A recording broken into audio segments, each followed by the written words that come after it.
Allah itu akan senantiasa menolong hambanya selama hamba itu menolong saudaranya. Ini kita ingat-ingat. Allah akan senantiasa menolong kita selama kita itu mau menolong saudara kita. Jadi kalau kita nolongin orang itu, kita insya Allah akan ditolong oleh Allah.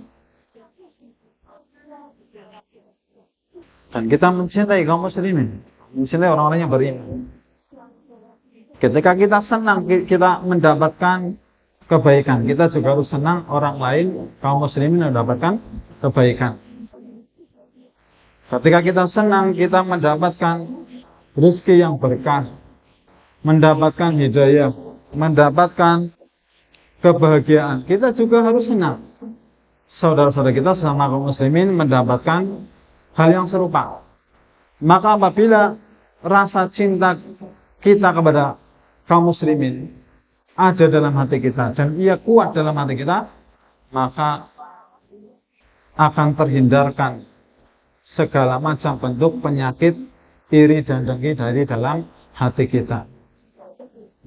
Karena cinta itu lawan dari benci, sedangkan iri dan dengki itu adalah kebencian. Benci. Gak senang orang lain mendapatkan nikmat, itu namanya iri dan juga dengki. Maka ketika kita mencintai kebaikan untuk saudara-saudara kita, ya otomatis akan terhindarkan kita dari sifat-sifat iri dan dengki. Di mana perasaan iri dan dengki pasti akan menghampiri salah seorang di antara kita. Ya, pasti. Cuman bagaimana kita untuk menepisinya, untuk menghindarinya. Nah, demikian penyakit hati. Bahkan namanya penyakit hati itu seringkali orang itu enggak kerasa. Bedanya penyakit jasmani sama penyakit rohani sama penyakit hati, itu kalau penyakit hati itu seringkali orang itu enggak kerasa. Ternyata pada dirinya terdapat banyak sifat-sifat yang buruk. Banyak sifat-sifat yang buruk ini. Dan orang itu akan merasakan betapa hatinya terdapat penyakit itu dengan dia itu merenungi keadaan dirinya. Makanya termasuk aib, termasuk keburukan, termasuk kejelekan pada diri seseorang, yaitu seseorang itu tidak mengetahui aib pada dirinya. Cukuplah dikatakan keburukan pada diri seseorang ketika seseorang itu tidak mengetahui keburukan yang ada pada dirinya. Kemudian yang keempat, menjaga kehormatan kaum muslimin. Ini diantara bentuk loyalitas kepada kaum muslimin. Yang kelima, bersatu dalam jamaah kaum muslimin. Kemudian hak-hak al-wala, hak al-bara, atau bentuk-bentuk dari kita berlepas diri dari apa yang Allah benci, atau kita membenci apa yang Allah benci. Konsekuensinya atau bentuk-bentuknya diantaranya sebagaimana kemarin kita jelaskan, membenci kesyirikan, kekufuran serta penganut-penganutnya dan senantiasa berlepas diri dari mereka. Kemudian tidak mencintai orang-orang kafir sebagai pemimpin dan juga tidak mencintai mereka. Jadi kita tidak boleh mencintai orang-orang kafir. Menyenangi orang-orang kafir, mengidolakan mereka itu dilarang. Soalnya nanti akan kita bahas. Kemudian meninggalkan negeri kafir dan tidak bepergian ke sana kecuali keperluan darurat. Disertai kesanggupan memperlihatkan syiar-syiar Islam dan tanpa ada pertentangan. Kemudian tidak tinggal di negeri kafir dan tidak tinggal bersama orang-orang kafir ataupun orang-orang musyrik. Yang kelima, tidak menyerupai orang-orang kafir pada apa yang menjadi ciri khas mereka dalam masalah dunia dan agama. Kemudian yang keenam, kaum mukminin diperintahkan untuk menyemir rambut. Ini juga telah kita bahas kemarin. Menyemir rambut selain dengan warna apa? Hitam. Jadi kalau warna hitam nggak boleh. Cuma untuk selain hitam maka diperbolehkan. Ini untuk yang laki-laki ya kan. Kalau perempuan kan memakai hijab, memakai jilbab kan keluar. Kemudian yang kesembilan, tidak menolong orang kafir dalam menghadapi kaum mukminin dan tidak menjadikan mereka sebagai teman setia. Nggak boleh kita menjadikan orang-orang kafir, orang musyrikin sebagai teman akrab. Kemudian tidak terlibat dengan mereka dalam bentuk apapun pada hari raya mereka. Tidak memberi ucapan selamat, tidak hadir dalam perayaan mereka. Ini kita hindari pada perayaan-perayaan mereka.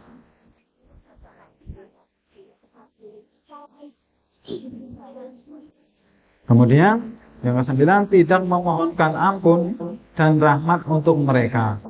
Kalau kita ada tetangga, saudara, kok agamanya bukan Islam, kemudian meninggal dunia, maka tidak boleh kita mendoakan ampunan. Semoga Allah ampuni, nggak boleh. Itu bagian dari syariat Islam kita. Kemudian yang ke-10, tidak menyandarkan hukum pada mereka atau tidak setuju dengan hukum buatan mereka, serta tidak ikut ajaran mereka untuk meninggalkan hukum Allah dan Rasul. 11, tidak memulai mengucapkan salam pada mereka. Tidak memulai mengucapkan salam kepada orang-orang Yahudi dan Nasrani. Kita tidak memulainya. Hanya saja ketika mereka memulai mengucapkan salam kepada kita menjawab apa? Waalaikum. Jadi kalau ada orang Kristen misalnya, ketemu kita, dia salam, Assalamualaikum. Kita jawab apa? Waalaikum. Cukup jawab waalaikum. Termasuk juga ketika dia itu bersin. Kita itu kalau bersin disyariatkan untuk mengucapkan doa apa? Dan apa Bapak Ibu? Alhamdulillah. Kalau kita bersin mengucapkan alhamdulillah. Kalau ada orang kafir, dia bersin terus mengucapkan alhamdulillah. Sebentar, yang tadi itu. Kalau ada saudara kita bersin dia mengucapkan alhamdulillah, kita doakan apa? Yarhamukallah. Itu kalau laki. Kalau perempuan apa? Yarhamukillah. Ya, beda laki sama perempuan. Kalau laki-laki yarhamukallah, kalau perempuan yarhamukillah. Ini didoakan, disunahkan kita mendoakan orang yang bersin dengan doa yarhamukallah, semoga Allah merahmati. Kalau dia mengucapkan alhamdulillah. Kalau dia bersin kok diam saja, enggak ngucapin alhamdulillah, kita doakan apa enggak? Kita doakan apa enggak? Enggak usah. Karena demikian syarat dari Nabi kita sama-sama sebagai Nabi contohkan itu, ketika ada orang bersin enggak mengucapkan alhamdulillah, maka tidak didoakan. Ketika dia mengucapkan alhamdulillah baru kita doakan. Nah, sekarang ketika ada orang kafir, dia bersin kemudian mengucapkan alhamdulillah, kita doakan apa enggak? Dia mengucapkan alhamdulillah, kita doakan, tapi bukan doakan yarhamukallah, tapi doanya apa? Yahdikumullahu wa yuslihu balakum. Semoga Allah memberimu hidayah dan memperbaiki keadaan. Ini. Kalau ada orang kafir, sini kadang-kadang ada. Dulu saya punya tetangga, dia orang Kristen gitu. Dia bersin alhamdulillah gitu. Sampai alhamdulillah. Nah, kita doakan begitu. Seingat saya begitu. Dia pernah bersin misalkan alhamdulillah. Maka kita kalau mendengar ada orang selain Islam, dia bersin kemudian mengucapkan alhamdulillah, kita doakan yahdikumullahu wa yuslihu balakum. Ya, ini pembahasan yang kemarin telah kita lewati. Kemudian sekarang kita akan sedikit meneruskan pembahasan tentang al-wala wal bara. Kita merujuk kepada buku yang ditulis oleh Maha Al-Bunyan rahimahullah, dan buku ini di murajaah oleh Syekh Abdullah bin Abdurrahman Al-Jibrin. Ya, diberi kata pengantar oleh Syekh Abdullah bin Abdurrahman Al-Jibrin. Hafizahullah. Terkait akidah al-wala wal bara, atau bahasa mudahnya cinta dan benci karena Allah, maka ada 3 macam manusia ketika kita menisbatkan atau menyadarkan kepada atau menerapkan kepadanya akidah al-wala wal bara ini. Ada 3 model manusia yang harus kita sikapi, berdasarkan akidah al-wala wal bara ini. Cinta dan benci karena Allah.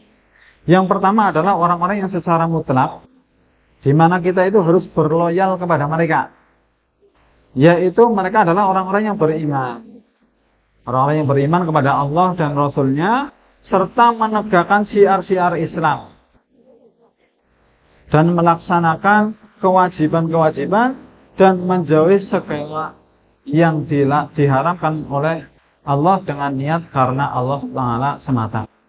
Ini yang pertama. Jenis pertama yaitu orang Islam, orang yang beriman, dia melaksanakan kewajiban-kewajiban Allah dan meninggalkan larangan-larangan dari Allah. Maka bagi orang yang seperti ini kita loyalitas penuh. Kita mencintai secara penuh. Kita mencintainya secara penuh. Dia adalah orang yang bertakwa. Bahkan ia adalah wali-wali Allah. Jadi wali Allah itu adalah mereka yang bertakwa. Kalau ada orang kok dianggap wali Allah tapi nggak bertakwa, namanya bukan wali Allah. Kemudian, ini jenis yang pertama, yang kita harus mencintainya secara penuh. Kita harus loyalitas kepadanya secara. Yang kedua, yaitu orang yang dari satu sisi kita mencintainya, dari sisi lain kita juga membencinya. Siapa mereka? Mereka adalah orang-orang Islam. Orang-orang Islam, kaum muslimin. Hanya saja dia itu orang yang bermaksiat. Dia meninggalkan perintah Allah dan meninggalkan perintah Allah dan melaksanakan larangan Allah. Orang-orang yang tidak bertakwa. Orang-orang yang bermaksiat, yang dengan kemaksiatannya tidak sampai mengeluarkannya dari agama Islam. Artinya orang-orang Islam yang bermaksiat. Gitu. Maka kita mencintainya dan kita juga membencinya. Kita mencintainya seukuran ketakwaan dia kepada Allah dan kita membencinya seukuran kemaksiatan dia. Begitu. Bisa dipahami nih, Bapak Ibu? Jadi kalau ada orang Islam kok dia suka bermaksiat, dia sering meninggalkan larangan Allah, kita cintai sekadar ketaatannya dan kita benci dia sekadar kemaksiatannya. Bahkan meskipun diri kita sendiri. Ketika kita itu bertakwa kepada Allah, kita cinta diri kita. Kita senang.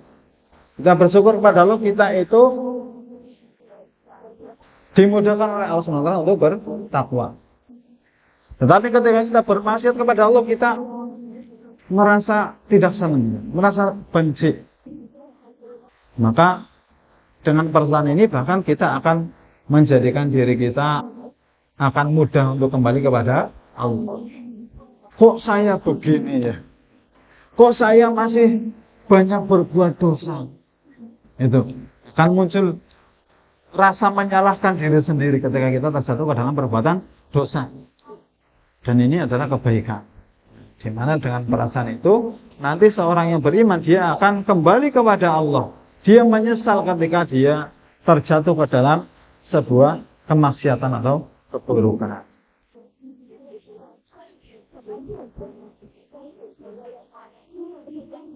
Hal ini berdasarkan hadis yang diriwayatkan Imam Bukhari bahwa Abdullah bin Himar dia suka meminum minuman keras.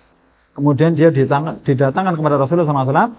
Lalu seseorang melaknatnya seraya mengucapkan, alangkah seringnya engkau didatangkan di hadapan Rasulullah. Dia dicela. Tapi kemudian Rasulullah SAW mengatakan, la tal'anhu fa innahu tuhibbullaha wa rasul. Jangan engkau melaknat dia karena ia itu mencintai Allah dan Rasul. Sebagaimana kemarin telah kita contohkan, ada seorang pencuri, dia tetap dihukum ketika dapatan mencuri dan mencurinya seukuran dia berhak dipotong tangannya, tetap dipotong ketika telah apa telah tertangkap dan dilaporkan kepada yang berwenang ya dari pemerintah kaum muslimin ya, maka dia diadakan hukuman kepadanya, tetapi dia tetap dihargai, diberikan hak-haknya sebagai seorang muslim. Demikian. Sebagian ulama menjelaskan bahwasanya ketika kita berlepas diri pada orang-orang Islam ya, maka dijelaskan bahwasanya kita itu berlepas diri hanya pada perbuatannya, bukan pada orangnya. Ya. Ketika kita mencintai, kita kan tadi kan konsekuensi cinta dalam mencintai Allah, kita mencintai perkataan, ya. Cakupannya perkataan, perbuatan, keyakinan dan orang. Ya. Hanya saja untuk barok terhadap orang yang beriman, ini dijelaskan oleh sebagian ulama, itu kita hanya membenci pada perbuatannya. Adapun orangnya tidak kita benci. Cuman kalau kita memahami begini mungkin gimana gitu.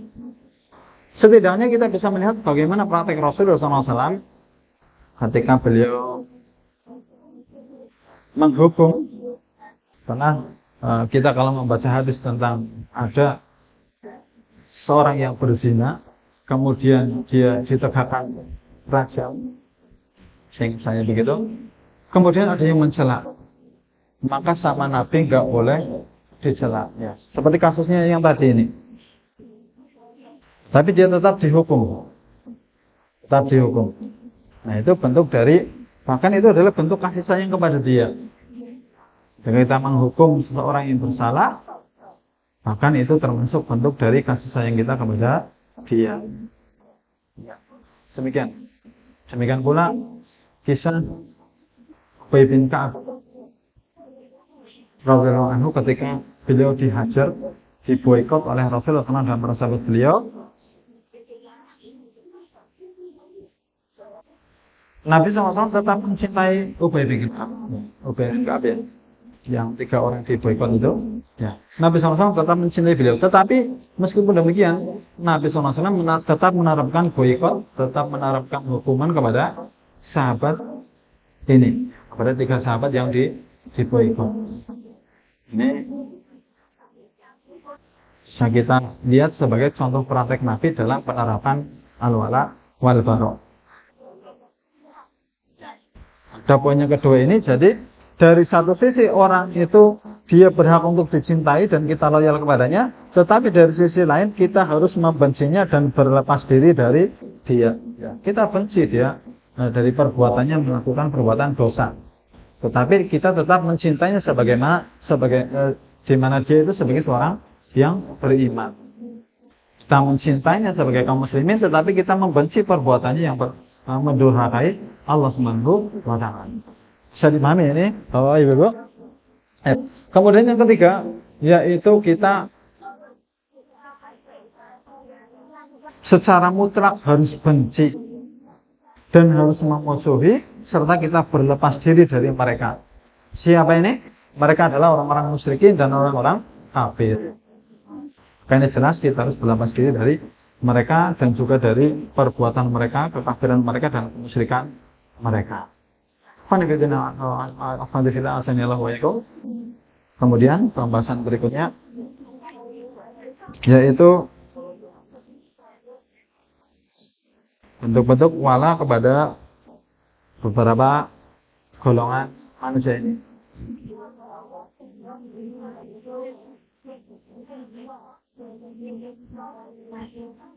Bentuk-bentuk wala dan bentuk-bentuk barok, bentuk-bentuk berlepas diri dari orang-orang kafir. Maka bagaimana kita berlepas diri dari orang-orang kafir? Maka orang-orang kafir itu ada 3 jenis. Dalam Islam orang-orang kafir dibagi menjadi 3 jenis. Yang pertama yaitu orang-orang yang mengadakan perjanjian damai atau gencatan senjata, kafir mu'ahad. Maka ini yang pertama, orang-orang yang mengadakan perjanjian damai atau gencatan senjata, kafir mu'ahad. Yang kedua, orang-orang kafir yang memerangi Islam dan kaum muslimin, yaitu kafir harbi. kafir harbi, orang-orang kafir yang memerangi Islam dan kaum muslimin. Yang ketiga adalah ahlu zimmah, yaitu orang-orang kafir yang ada di dalam perlindungan pemerintah kaum muslimin dan mereka membayar jizyah, membayar pajak kepada pemerintah kaum muslimin sebagai tanda ketundukan mereka kepada pemerintah kaum muslimin. Maka Nabi SAW memerintahkan untuk menyempurnakan perjanjian dengan golongan yang pertama. Jadi kita memenuhi perjanjian yang kita adakan dengan orang-orang kafir selama mereka mengadakan perjanjian damai atau gencatan senjata dengan kita kaum muslimin. Jadi kita sempurnakan perjanjian antara kita dengan mereka selama mereka menegakkan perjanjian tersebut. Bila dikhawatirkan mereka berkhianat, maka boleh untuk membatalkan perjanjian tersebut, namun tidak boleh memerangi mereka hingga mereka diberitahu pembatalan perjanjian tersebut. Dan Nabi SAW memerintahkan untuk memerangi siapa saja yang membatalkan perjanjian. Ya, ini. Maka jihad melawan orang-orang kafir adalah dengan senjata, dengan pedang. Ya, orang-orang kafir harbi, orang-orang kafir yang memerangi Islam, itu mereka diperangi dengan pedang. Sedangkan berjihad melawan orang-orang munafik adalah dengan lisan dan hujah-hujah yang benar. Maka di antara bentuk barok umat Islam kepada orang-orang kafir yaitu mencegah mereka memasuki Masjidil Haram. Orang-orang kafir tidak boleh memasuki Masjidil Haram. Kemudian tidak boleh menikahi wanita musyrik, orang-orang musyrikin. Termasuk juga tidak boleh menikahi laki-laki musyrikin. Hanya saja dalam syariat kita diperbolehkan seorang muslim menikahi perempuan ahlul kitab, perempuan Yahudi dan Nasrani. Ini ada pembahasan tersendiri. Hanya saja ini dilihat masalah dan madharat. Tentunya kaum muslimah, orang perempuan yang beriman tentunya lebih baik daripada mereka orang-orang ahlul kitab. Kemudian kita juga dilarang bermukim di tempat tinggal kaum musyrikin, di negeri kaum musyrikin. Tadi sudah disebutkan. Maka termasuk juga dalam hal ini kita orang-orang musyrikin, orang-orang kafir itu tidak boleh dikuburkan di pekuburan kaum muslimin. Tidak boleh menguburkan orang-orang kafir di pekuburan kaum muslimin. Ini dijelaskan oleh Allah. Jadi orang Islam itu harus memiliki kuburan sendiri.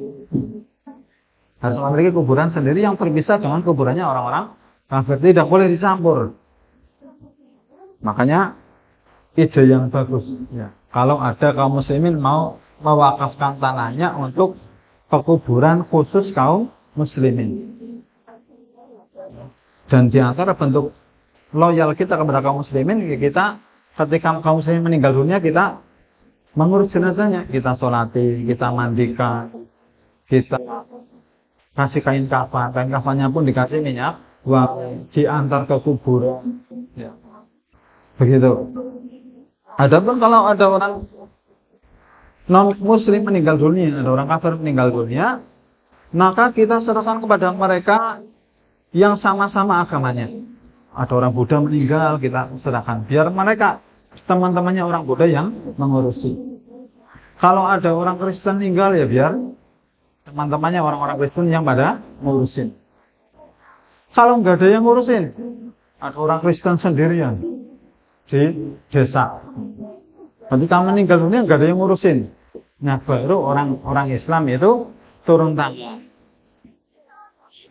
Kalau dibiarkan saja nanti bau busuk, nanti mengganggu kaum muslimin, menimbulkan bahaya. Maka diurus. Diurusnya bagaimana? Ya sudah. Gali lubang, cemplungin, ditutup sudah. Enggak dimandikan, enggak dikafan, enggak apalagi sholatkan. Sudah, gali lubang, cemplungin, dikubur sudah. Begitu. Ini orang-orang yang kafir. Karena orang-orang yang kafir itu mereka adalah orang yang hina. Adapun orang yang beriman itu mereka adalah orang-orang yang mulia. Bahkan mulia ketika hidupnya termasuk ketika meninggal. Makanya kita juga sebagai orang yang beriman, dalam syariat kita itu, kita kalau masuk kuburan itu disunahkan, disyariatkan untuk mendoakan mereka, saudara-saudara kita yang sudah pada meninggal dunia. Sudah pada apa lah belum? Doa masuk kuburan itu apa doanya? Assalamualaikum ahlal diyari minal mu'minina wal muslimina wa inna insyaallah bikum lahiqun nas'alullah lana wa lakumul afiyah. Doakan keselamatan. Kemudian disunahkan juga untuk melepas sandal, terutama sandal yang bagus. Dan kita dilarang untuk duduk-duduk di atas kuburan. Enggak boleh. Kita duduk di atas kuburan. Ini kita ajarkan kepada anak-anak kita. Nah, enggak boleh duduk di atas kuburan. Ada hadisnya. Saya lupa, saya enggak ingat. Hadisnya. Kita dilarang duduk di atas kuburan. Karena kadang-kadang anak-anak kan enggak tahu itu. Dia ada makam sudah dikasih apa? Kijing, paesan. Bahasa Indonesianya apa itu paesan? Kijing itu. Bangunan kuburan itu, ya. Itu kadang-kadang dipakai untuk mobil-mobilan gitu. Sama anak-anak. Ini enggak boleh. Nah, jadi orang Islam itu mulia, orang yang beriman mulia, baik ketika hidup maupun ketika meninggal dunia. Bahkan kita pun dilarang untuk melukai saudara kita kaum muslimin, orang yang beriman ketika dia itu meskipun sudah meninggal dunia. Bahkan dalam sumber riwayat disebutkan mematahkan tulang mayit itu sama dengan mematahkannya ketika hidup. Gitu. Ya. Baik. Kemudian bentuk al-bara terhadap orang-orang munafik. Bentuk al-bara lepas diri kepada orang-orang munafik disebutkan oleh Muqayyim rahimahullah ta'ala bahwa Rasulullah SAW memerintahkan untuk menerima apa yang ditampakkan oleh kaum munafik dan menyerahkan isi hati mereka kepada Allah. Di antara sikap berlepas diri kepada kaum munafik adalah berpaling dari mereka dan bersikap keras kepada mereka. Dilarang mensolati mayat mereka atau berdiri di atas kuburan mereka. Permintaan maaf mereka tidak diterima apabila tidak diikuti perang melawan kaum kafir. Kemudian tidak memohonkan ampunan bagi mereka. Kemudian memutuskan rasa cinta dan loyalitas kepada kaum kerabat yang menentang Allah dan Rasul-Nya. Khususnya orang-orang kafir di sini, yaitu orang-orang orang munafik, itu yang munafik itikadi. Dohirnya kelihatannya dia orang Islam, tetapi dia itu membenci Islam, memusuhi kaum muslimin. Kalau di zaman Nabi, kita bisa melihat praktek Nabi SAW kepada Abdullah bin Saba. Ya, bukan Abdullah bin Saba, Abdullah bin Ubay bin Salul. Pemimpinnya orang-orang munafik di Madinah. Kita bisa melihat praktek Nabi SAW ketika beliau mensikapi Abdullah bin Ubay bin Salul ketika berada di Madinah. Jadi orang-orang kelihatannya orang Islam, tetapi dia itu membenci Islam, membenci syariat Islam. Ini ciri utama orang-orang munafik. Orang-orang seperti inilah yang dikatakan oleh Allah SWT dalam Al-Quran, Innal munafiqina fit darkil asfali minan nar. Sesungguhnya orang-orang munafik itu mereka berada di seraknya api neraka, berada di paling bawah, di dasarnya api neraka. Baik, bahwa ibu kaum muslimin muslimat yang sama bersenantiasa dijaga oleh Allah. Kemudian kita bahas kisah-kisah para sahabat dalam mengamalkan akidah al-wala wal bara. Disebut oleh Imam Ibnu Ishaq, salah seorang ahli sejarah Islam di zamannya. Kita juga bisa melihat kisah ini di perjalanan hidup Nabi SAW yang ditulis oleh Syekh Sofiyur Rahman Mubarakpuri, Ar-Rafiqul Maktum. Di sana ada kisah para sahabat dalam mengamalkan akidah al-wala wal bara.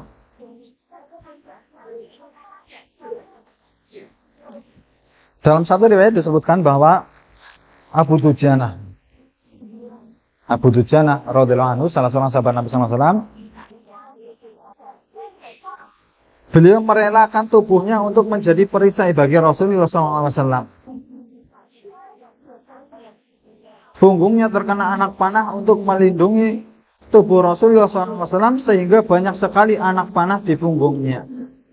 Bahkan dalam satu riwayat disebutkan bahwa Abu Dujanah ini dia tidak bergerak sama sekali.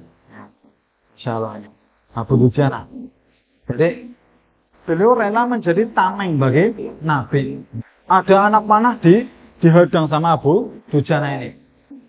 Lebih baik kena saya daripada kena Nabi, ibaratnya begitu. Maka masalah ini kok bisa sampai seperti ini? Kira-kira kenapa Bapak Ibu? Kok beliau rela biar tubuh saya saja yang kena anak panah daripada tubuhnya Nabi? Sehingga beliau rela menjadi tameng bagi Nabi. Kira-kira kenapa kok bisa begitu? Karena kecintaan beliau kepada Rasulullah Sallallahu Alaihi Wasallam, sehingga dia lebih mencintai Nabi daripada dirinya sendiri. Lebih baik dia yang celaka daripada Nabi. Dan ini adalah bukti keimanan yang sempurna. Nabi SAW pernah bersabda dalam sebuah hadis yang sahih, la yu'minu ahadukum hatta akuna ahabba ilaihi min walidihi wa waladihi wan nasi ajma'in. Tidak beriman salah seorang di antara kalian dengan keimanan yang sempurna sampai aku lebih dia cintai daripada orang tuanya, anak-anaknya, dan dari dirinya sendiri, dan dari manusia seluruhnya. Kalian tidak akan beriman dengan keimanan yang sempurna sampai kalian itu lebih mencintai aku, lebih mencintai Nabi daripada mencintai orang tuanya, anak-anaknya, dan manusia seluruh. Jadi kita lebih mencintai Nabi SAW daripada seluruh umat manusia. Bahkan meskipun diri kita sendiri, kita lebih mencintai Nabi daripada diri kita sendiri. Contohnya Abu Dujanah tadi. Contohnya beginilah, gampangannya biar kita bisa lebih memahami. Di sini banyak para orang tua punya anak, anaknya masih kecil, masih bayi, qadarullah sakit, demam panas, masuk rumah sakit. Sedih apa enggak? Sedih sekali. Sebagai orang tua pasti merasa sangat sedih, apalagi sebagai ibu. Maka si ibu dia berpikir atau berandai-andai, lebih baik saya saja yang sakit daripada anak saya. Kenapa Mbak? Lebih baik saya yang sakit daripada anak saya. Kalau saya bisa memilih, sudah saya saja yang sakit, saya saja yang masuk rumah sakit daripada anak saya yang sakit. Kenapa kok bisa begitu? Karena rasa cintanya kepada anak dia.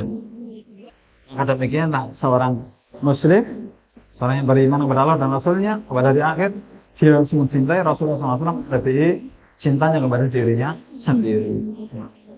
Maka dengan kecintaan inilah seorang akan bisa dengan mudah dimudahkan oleh Allah untuk mentaati apa yang Allah perintahkan dan apa yang Allah menjauhi apa yang Allah larang. Ini ada perbuatan maksiat. Saya senang melakukan maksiat ini. Tetapi ini dilarang sama Allah. Ya sudah, saya lebih mendahulukan perintah Allah, melaksanakan perintah Allah. Saya tinggalkan maksiat ini karena Allah. Karena saya mencintai Allah, saya mencintai Rasulullah. Rasulullah melarang ini. Maka saya lebih mencintai Rasulullah daripada mencintai diri saya sendiri. Ini untuk cinta seorang mukmin kepada Nabi SAW. Apabila kita heran dengan Abu Dujana yang sedemikian hebatnya berkorban untuk Rasulullah SAW, maka kita pun kagum dengan perbuatan berlepas dirinya Abu Ubaidah Ibnul Jarrah terhadap orang-orang musyrikin. Ini dia Abu Ubaidah Ibnul Jarrah radhiyallahu anhu di kala sebuah perang Badar, maka beliau membunuh bapaknya sendiri. Seorang anak membunuh bapaknya sendiri di medan perang. Kenapa? Karena bapaknya itu adalah orang yang membenci Islam dan memerangi Islam dan kaum muslimin. Ketemu di perang Badar, bapaknya orang musyrikin, ya, membenci Islam, anaknya seorang yang beriman kepada Rasulullah SAW, ketemu di medan perang. Akhirnya bapaknya dibunuh. Kenapa? Dia lebih mencintai Allah dan Rasulnya. Allah dan Rasulnya membenci orang musyrikin, dia pun membenci orang musyrikin meskipun bapaknya sendiri. Bahkan dia membunuhnya. Ini betapa tebal keimanan mereka para sahabat radhiyallahu anhum ajma'in. Kita bisa melihat baca kisah-kisah mereka jadi dalam kitab-kitab sirah. Ya. Makanya kita kaum muslimin penting kita untuk membaca keteladanan para sahabat Nabi biar kita itu termotivasi, biar kita mendapat keteladanan yang baik. Kita teladani mereka para sahabat, orang-orang yang telah dijamin masuk surga. Kemudian satu lagi, seorang wanita dari Bani Dinar, ia menyongsong pasukan Islam setelah kembali dari perang Uhud. Seorang wanita. Kemudian dikabarkan kepadanya, ternyata suaminya, saudaranya, bapaknya gugur di medan perang. Kayak apa sedihnya. Kita kehilangan satu orang saja, bapak kita meninggal, kita sedihnya luar biasa. Adik kita meninggal, istri, suami meninggal, kita sangat sedih. Ini tiga-tiganya sekaligus. Suaminya iya, saudaranya, bapaknya meninggal. Maka ketika disampaikan kepadanya, dia justru bertanya tentang keadaan Rasulullah Sallallahu Alaihi Wasallam. Maka orang-orang yang datang itu pun mereka menjawab bahwasanya Nabi SAW itu dalam keadaan baik. Kemudian dia berkata, tunjukkanlah kepadaku di mana beliau agar aku bisa melihatnya sendiri.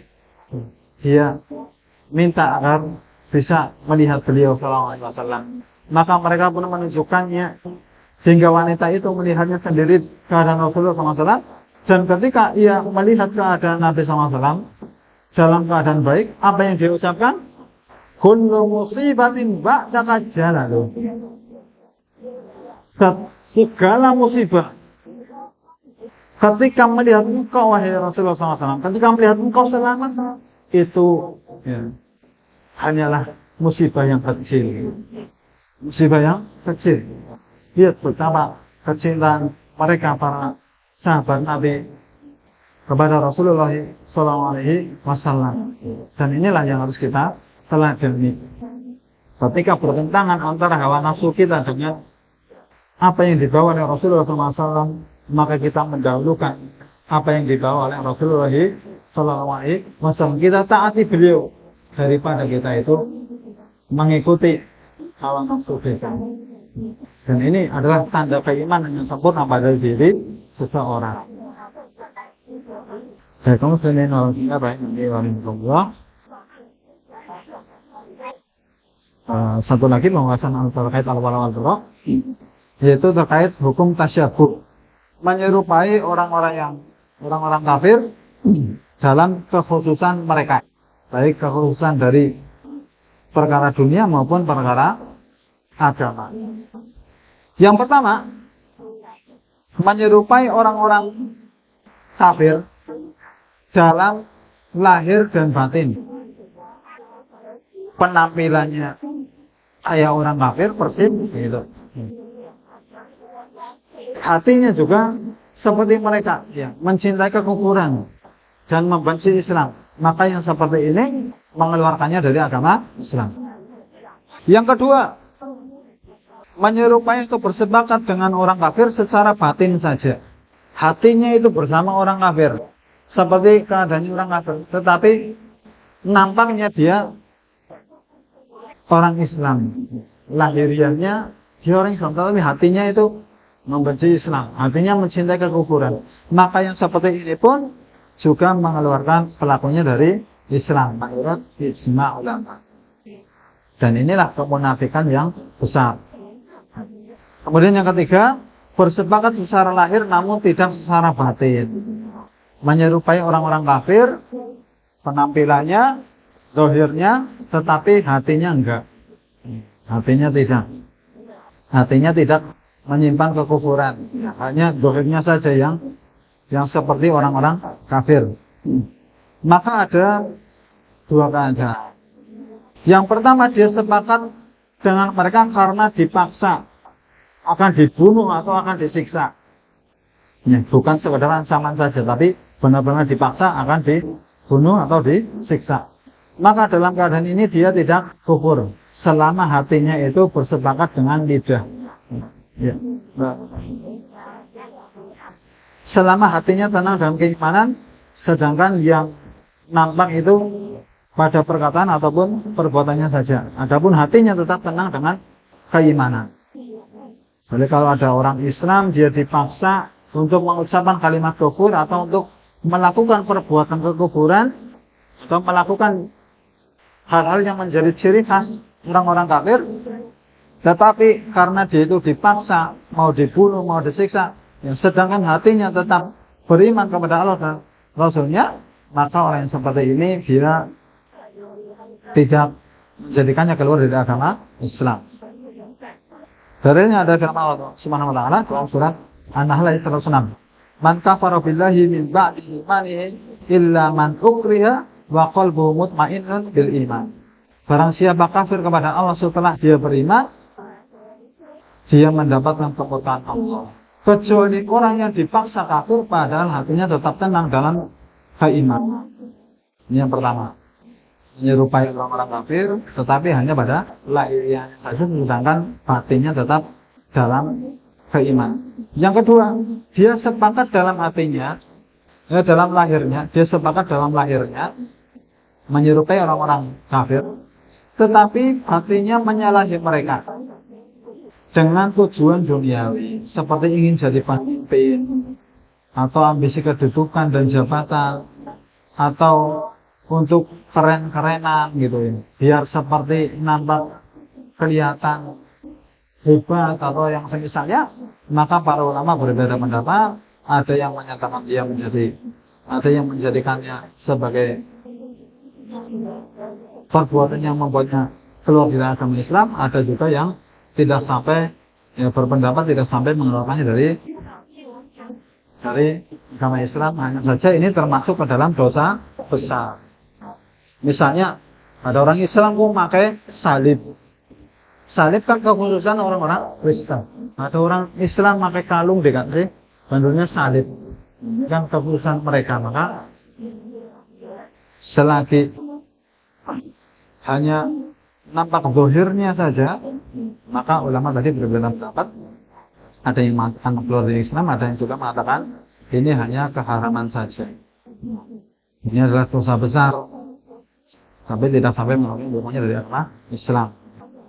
Maka termasuk rasa cinta juga kepada orang-orang kafir, cinta karena zahirnya saja. Ya, misalnya mencintai atau mengidolakan artis yang agamanya bukan Islam, mencintai pemain bola yang bukan Islam, maka ini haram, dilarang, termasuk menyerupai mereka. Assalamualaikum. Inilah yang kita bahas terkait akidah al-wala wal bara. Selanjutnya kita akan membahas tentang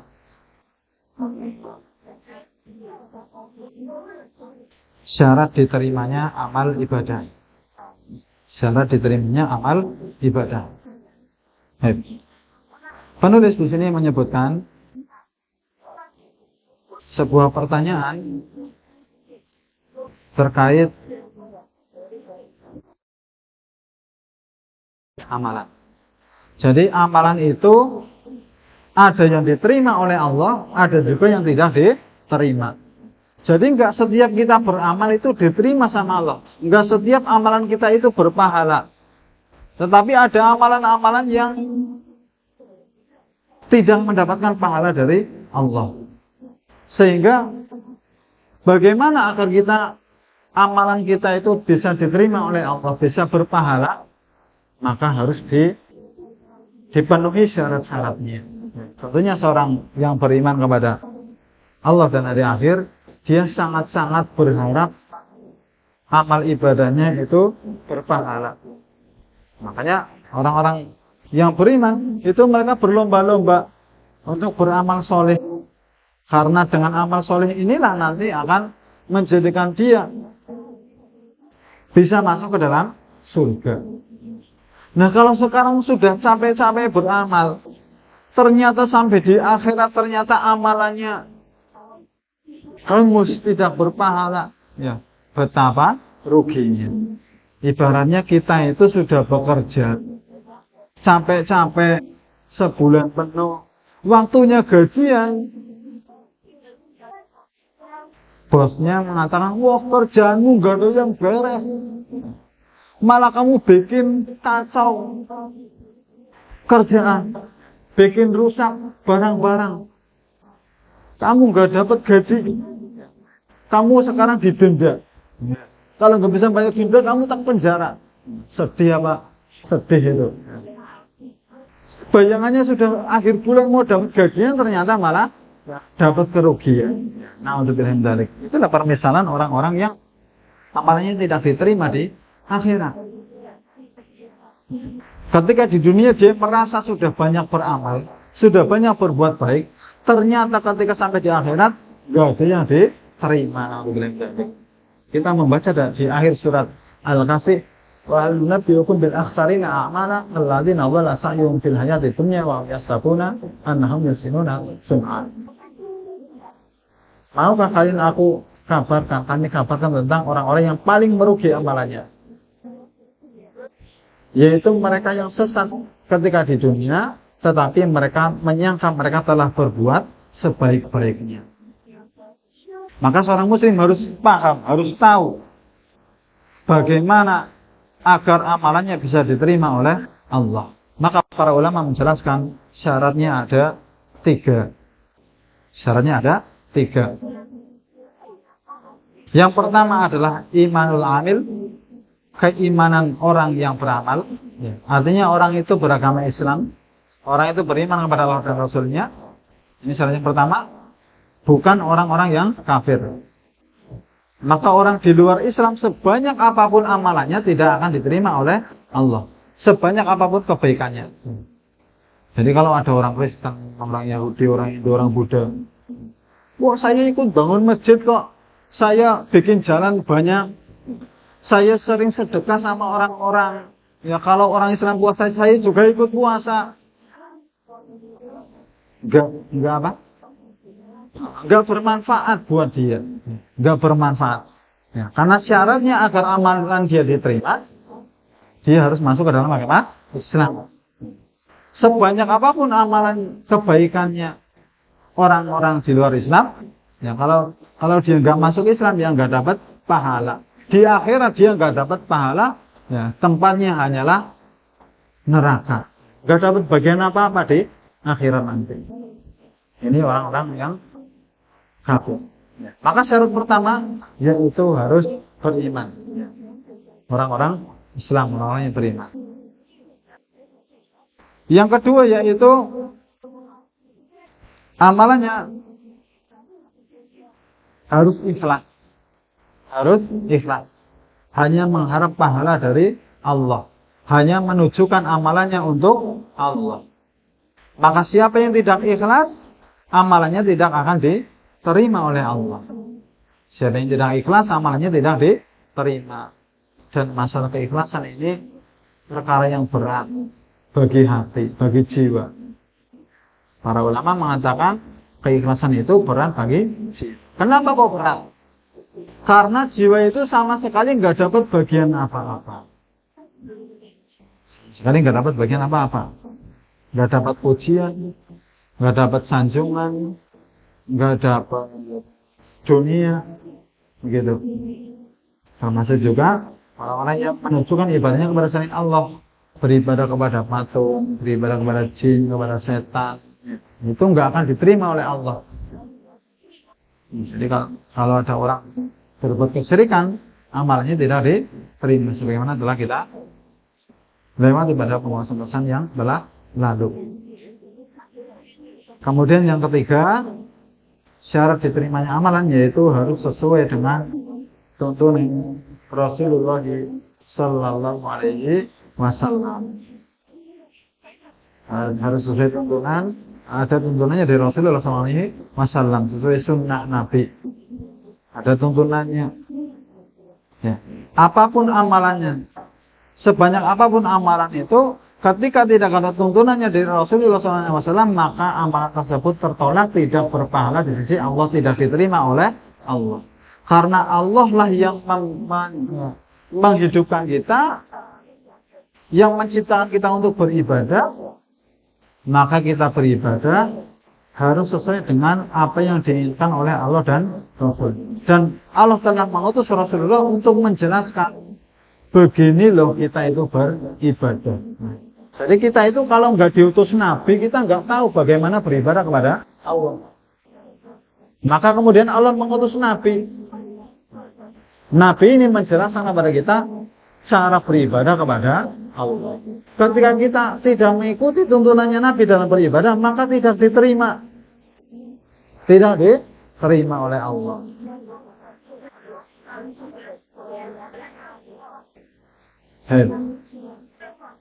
Atau bahasa lainnya, ya, amalan kita harus sesuai dengan sunnah, sesuai dengan syariat yang telah diajarkan oleh Rasulullah SAW. Siapa yang tidak beramal sesuai apa yang ditentukan oleh Rasulullah SAW, maka ia telah terjatuh ke dalam perbuatan bid'ah. Insyaallah pada mendatang akan kita jelaskan tentang hal ini. Jadi sekali lagi, kaum muslimin harus tahu apa saja syarat diterimanya amalan. Ini ada 3 syarat dari dalilnya menyusul pada pertemuan akan datang. Yang pertama apa tadi? Keimanan. Ya. Orang yang tidak beriman, orang kafir, tidak diterima amalannya. Kebaikannya sebanyak apapun nggak dapat pahala. Kemudian sampai meninggal dunia nggak bertaubat, maka amalannya tidak diterima. Ya, syirik. Lawannya adalah apa? Syirik.